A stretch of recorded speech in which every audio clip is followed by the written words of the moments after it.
crab fisherman, right? Who's down on his luck or whatever. Okay. Yeah, it's set in the South.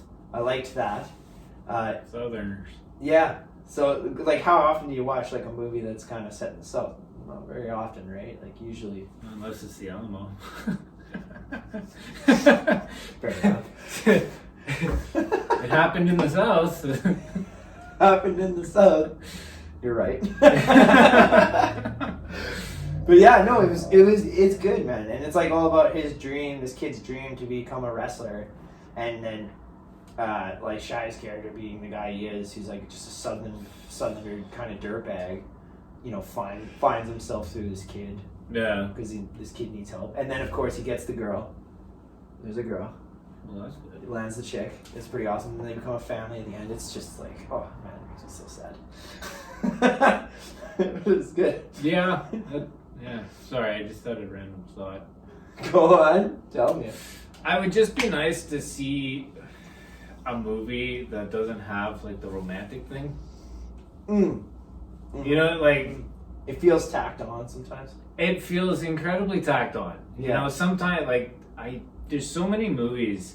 Don't ask me to bring up one, but I know there's a lot of movies out there where it's like it's a good adventure when like you know you're really cheering for the hero and all that, and then he gets the girl, and it's like who gives a rat's ass? She comes out of nowhere just to get kissed. He throws her. You know, and like you know, the other side of the coin too. Why does the woman always need the man at the end? You know, it's her herald of whatever. Oh, like romantic comedies are notorious for just, and I mean it's like a romantic comedy, but the format is so ridiculous. Like, why are we watching this?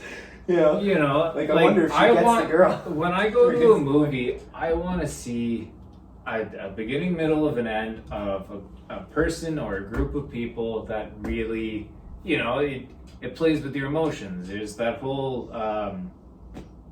what's that hieroglyph where the sad face and the happy face? It's the mask. No, it's not. What? It symbolizes theater. Oh, yeah, I know what you're talking about. I don't know what the actual name of that is for. Where it's like smiling on one it's side. The sad face and the happy face, and they're like tied together or whatever. Interesting, yeah. But it's like, that's why I go to a movie, because they, you know, like Terminator 2. Oh my god, it's an amazing movie. Amazing movie, because there's a beginning, a middle, and the end. And you can distinctively tell when things shift. Yeah. You know, and that is a really, really... So wait, then do you hate Marvel movies then? No. Because because they're all like intertwined? No, because it stays true to the formula of what Marvel is.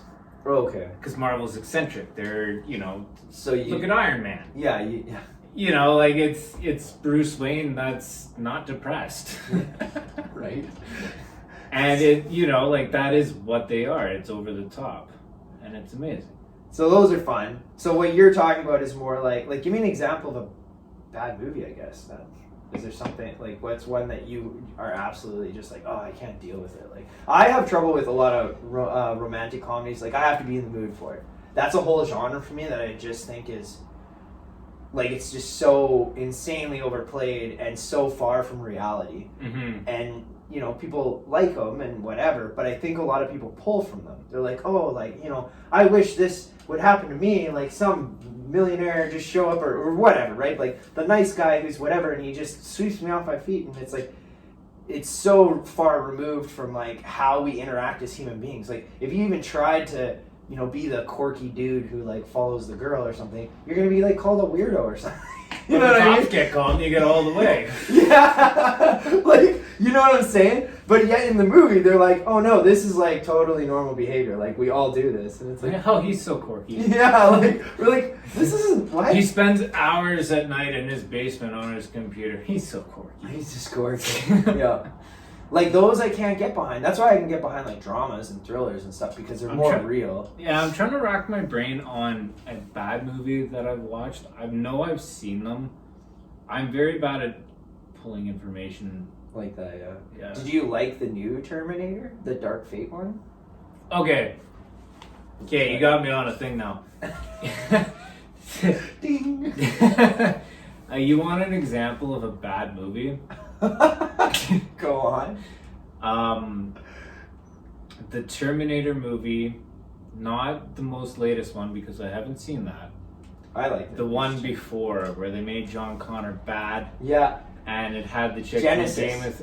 Genesis. That's what it's called. That is the definition of a movie that was just off the rails garbage.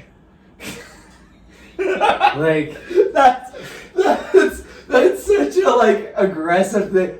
Just garbage. It was like you scratch your head and it's like, how the hell did this get approved? It's a weird one. Like in John's the bad guy, and like it totally stomps on the idea. Like I wasn't a huge fan of Terminator 3, but at least that had a little bit of substance to tie it into Terminator. It made 2. sense, right? Yeah, it was the logical. Are you talking about 3 or Salvation? 3. Salvations was a really good movie because it was a different thing. He was a Terminator and he didn't know he was a Terminator. Yeah, that was cool. Which is a brilliant concept because, who's to say in the future I can't take your brain and put it into a microchip and now that's you. Oh yeah. That's always freaking That out. would be fart. Yeah. Did you say fart? No, I said fark. FARKED. This is a new word, eh? It's a new word. Man, I'm fart. Yes you are. That's hilarious. That's how I get around that speech Yeah. algorithm. Do you want to eat or what? Or start cooking to eat? You start cooking. Well, I gotta shut this off then. You bet. There you go.